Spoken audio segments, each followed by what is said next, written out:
Evening Star, Book 12 of 2920. The last year of the First Era, a Karlovec Town Way. 1. Sun's Dusk, 2920. Balmora, Morrowind.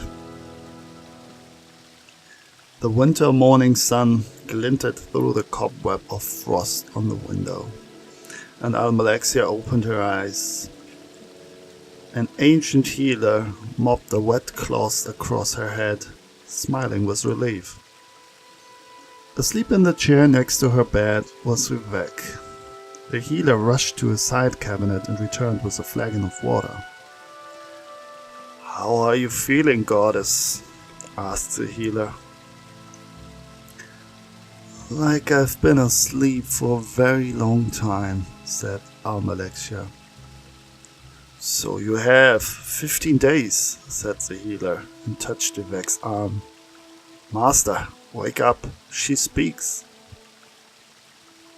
Vivek rose with a start, and seeing Almalexia alive and awake, his face broke into a wide grin.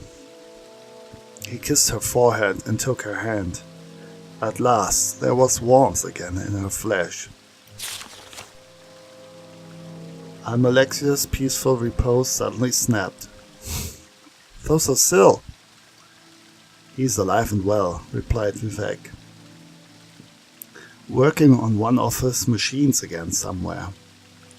He would have stayed here too, but he realized he could do you more good working that peculiar sorcery of his."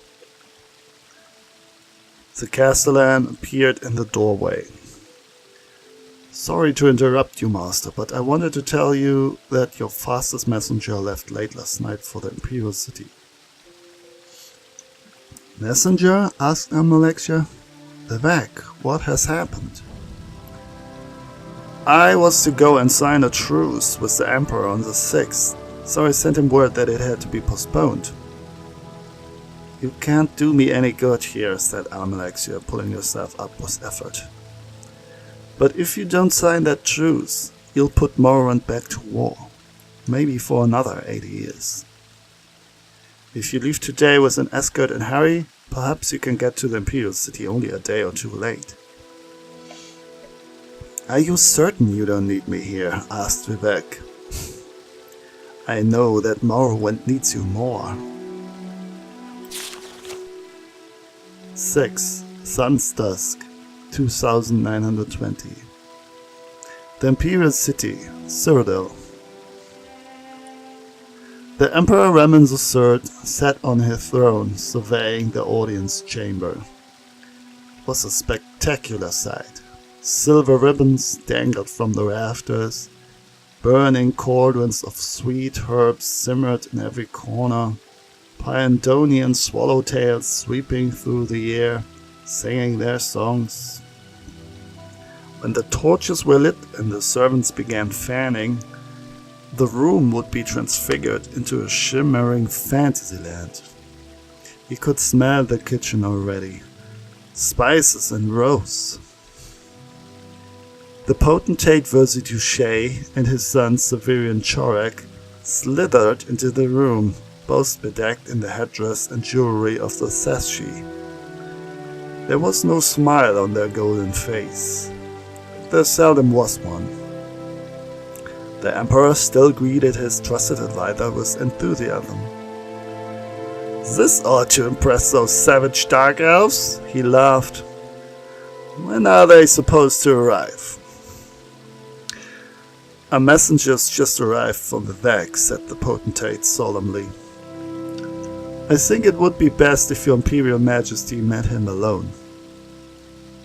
The Emperor lost his laughter, but nodded to his servants to withdraw.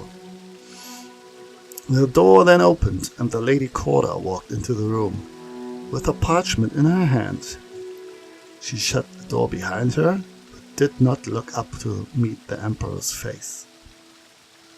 "The messenger gave his letter to my mistress?" said Raman, incredulous, rising to take the note. "That's a highly unorthodox way of delivering a message." "But the message itself is very orthodox," said Corda. looking up into his one good eye. With a single blinding motion, she brought the letter up under the Emperor's chin. His eyes widened, and blood poured down the blank parchment. Blank, that is, except for a small black mark, the sign of the Morag tongue. It fell to the floor, revealing the small dagger hidden behind it, which she now twisted, severing his throat to the bone. The Emperor collapsed to the floor, gasping soundlessly. "How long do you need?" asked Severian Chorek. 5 minutes, said Korda, wiping the blood from her hands. "If you can give me 10, though, I'll be doubly grateful." "Very well," said the potentate to Korda's back as she raced from the audience chamber. She ought to have been an Akaviri. The way the girl handles a blade is truly remarkable. "I must go and establish our alibi," said Severian Chorek, disappearing behind one of the secret passages that only the Emperor's most trusted knew about. "Do you remember, close to a year ago, Your Imperial Majesty?" The potentate smiled, looking down at the dying man. "When you told me to remember, you Akaviri have a lot of showy moves, but if just one of our strikes comes through, it's all over for you." "I remember that, you see." The Emperor spat up blood and somehow said the word snake. "I am a snake, Your Imperial Majesty, inside and out. But I didn't lie. There was a messenger from Vivek. It seems he'll be a little late in arriving." The potentate shrugged before disappearing behind the secret passage. "Don't worry yourself. I'm sure the food won't go bad." The Emperor of Tamriel died in a pool of his own blood in his empty audience chamber, decorated for a grand ball. He was found by his bodyguard 15 minutes later. Korda was nowhere to be found. 8. Sun's Dusk, 2920. Caer Suvio, Cyrodiil. Lord Glavius, apologizing profusely for the quality of the road through the forest, was the first emissary to greet Vivek and his escort as they arrived. A string of burning globes decorated the leafless trees surrounding the villa, bobbing in the gentle but frigid night breeze. From within, Vivek could smell the simple feast in a high, sad melody. It was a traditional Akaviri wintertide carol. Versi Duche greeted Vivek at the front door. "I'm glad you received the message before you got all the way to the city," said the potentate, guiding his guest into the large, warm drawing room.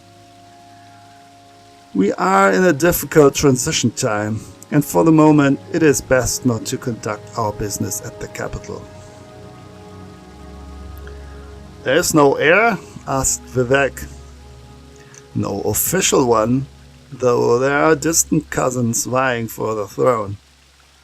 While we sort the matter out, at least temporarily, the nobles have decided that I may act in the office of my late master." Versi Duche signaled for the servants to draw 2 comfortable chairs in front of the fireplace. "Would you feel most comfortable if we signed the treaty officially right now? Or would you like to eat something first?" "You intend to honor the Emperor's treaty?" "I intend to do everything as the Emperor," said the potentate. 14. Sun's Dusk, 2920. Teleroon, Morrowind. Korda, dusty from the road, flew into the Night Mother's arms. For a moment they stayed locked together, the Night Mother stroking her daughter's hair, kissing her forehead. Finally she reached into her sleeve and handed Korda a letter. "What is it?" asked Korda. "It is from the Emperor. He wants to see you. He says he will be back in 5 minutes." "What is it?" asked Korda. "It is from the Emperor. He wants to see you." "What is it?" asked Korda. "It is from the Emperor. He wants to see you." "A letter from the potentate, expressing his delight at your expertise," replied the Night Mother. "He's promised to send us payment, but I've already sent him back a reply. The late Empress paid us enough for her husband's death. Mephala would not have us be greedy beyond our needs. You should not be paid twice for the same murder, so it is written." "He killed Rija, my sister," said Korda quietly. "And so it should be that you struck the blow." "Where will I go now?" "Whenever any of our holy workers becomes too famous to continue the crusade, we send them to an island called Vunura. It's not more than a month's voyage by boat, and I've arranged for a delightful estate for your sanctuary." The Night Mother kissed the girl's tears. "You meet many friends there, and I know you will find peace and happiness at last, my child." 19. Sun's Dusk, 2920.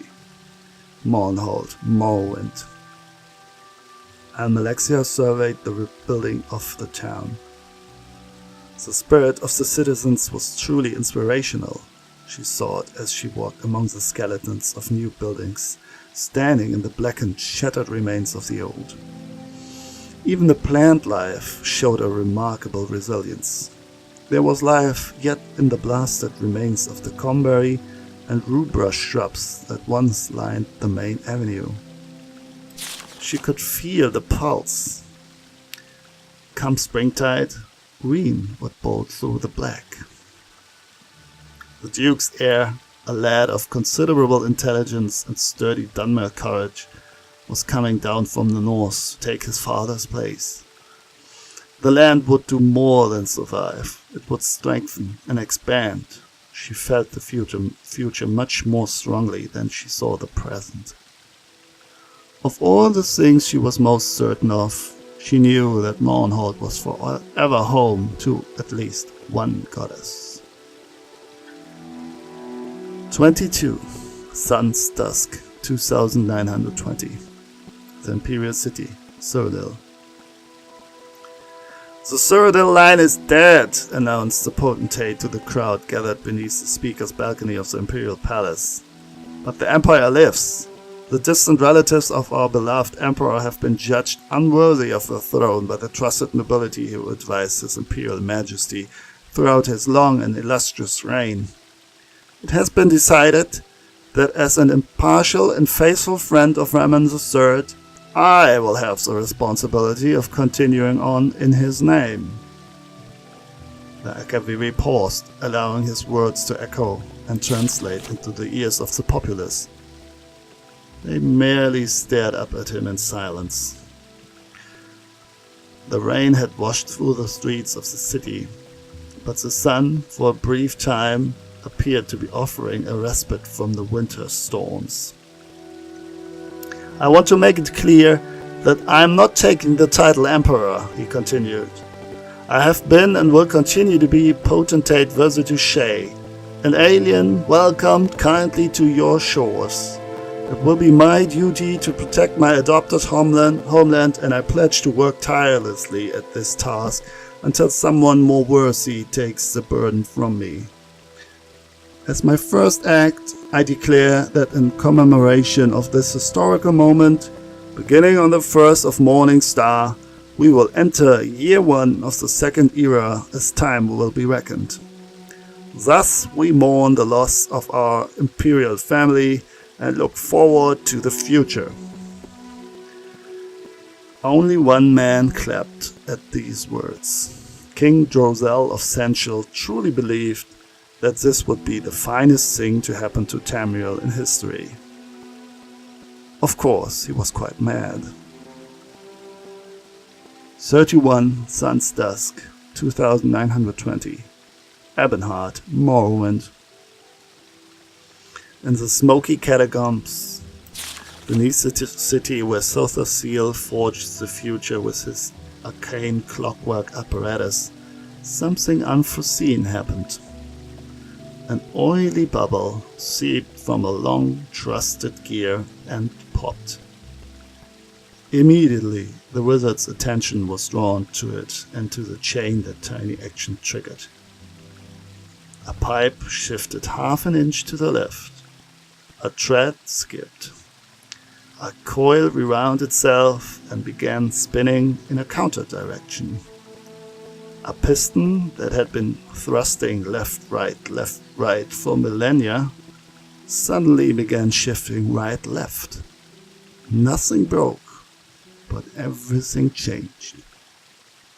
"It cannot be fixed now," said the sorcerer quietly.